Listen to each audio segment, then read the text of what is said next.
என்னை விட்டு கொடுக்காதவர், என்னை நடத்துகின்றவர், என்னை பாதுகாப்பவர் என் நேசர் நீரே. என்னை விட்டு கொடுக்காதவர், என்னை நடத்துகின்றவர், என்னை அனைவருக்கும் வணக்கம். நான் உங்கள் கிறிஸ்கை. இந்த நாளுக்குரிய தலைப்பில் இயேசு உயிர்த்தெழுந்தார். இதை பார்க்க இருக்கும் வேதவசனம் லூக்கா 24:6.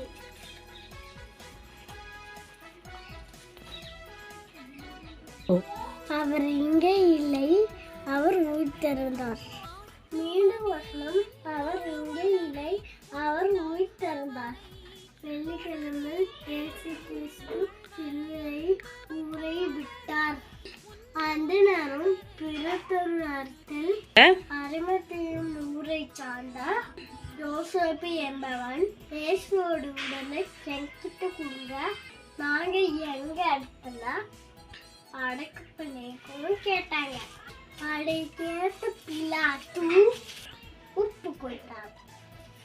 அதே நேரத்தில் இயேசுக்கு விரோதமான 3 பேரும் இயேசுவ உடலுக்கு காவலாளிகள் போடுங்க என்றார். இவரோட சிஷ்யர்கள் உயிரை என்றால் இவரோட சிஷ்யர்கள் உடலை எடுத்துக்கொண்டு தேவையான வரப்பையை பரப்புவார்கள். யோசேப்பு கேட்டபடி இயேசுவோட உடலை அவரிடமே கொடுத்து விட்டார். அதோட காவலுக்கு ஆட்களையும் போட்டாங்க. இயேசுவோட நண்பர்கள், பெற்றோர் அனைவரும் அனைவரும் பார்த்தார்கள். அவர் உடலை பார்த்தார்கள். பின்பு கல்லறையை மூடி விட்டார்கள். பின்பு இயேசுப்பா 3வது நாள், அதாவது ஞாயிற்றுக்கிழமை, இயேசுப்பாவை பார்க்க அவரோட நண்பர்கள் போனார்கள். அங்க அவருக்கு ஒரு ஆச்சரியம் இருந்திருந்தார். என்னன்னா, பரலோகத்திலிருந்து தேவதூதர் இறங்கி அவரோட ஊரில் எழுப்பு சென்றார்கள்.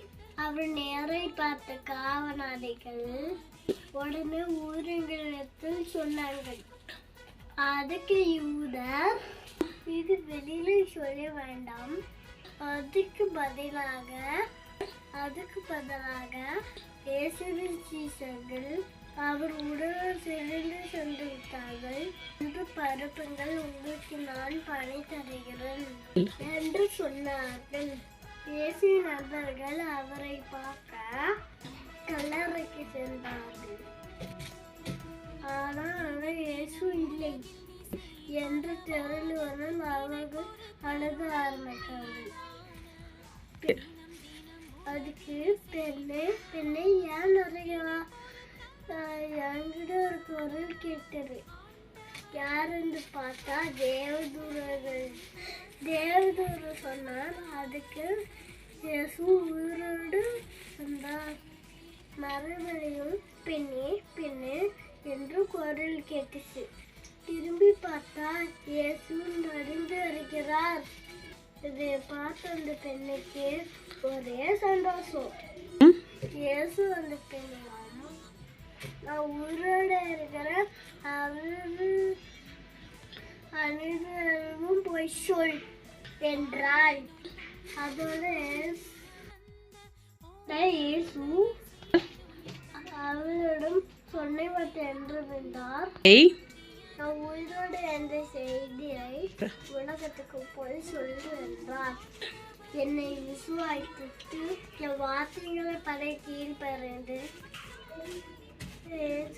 சொன்ன என்று வென்றால், நான் உயிரோடு வந்த செய்தியில் உலகத்துக்கு போய் சொல் என்றால், என்னை விசுவாசித்து என் வார்த்தைகளை படை கீழ்ப்படைகள் அனுப்பவன் நான் மரணத்தில் ஜெயிச்சு உயிரோடு இழந்து பரலோகம் சென்றது போல அவனும் உயிர் தெழுந்து பரலோகம் வருவான் அப்படின்னு சொன்னார்.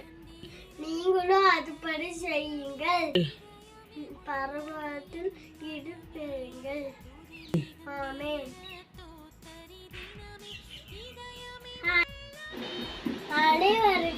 ஈஸ்டர் வாழ்த்துக்கள்.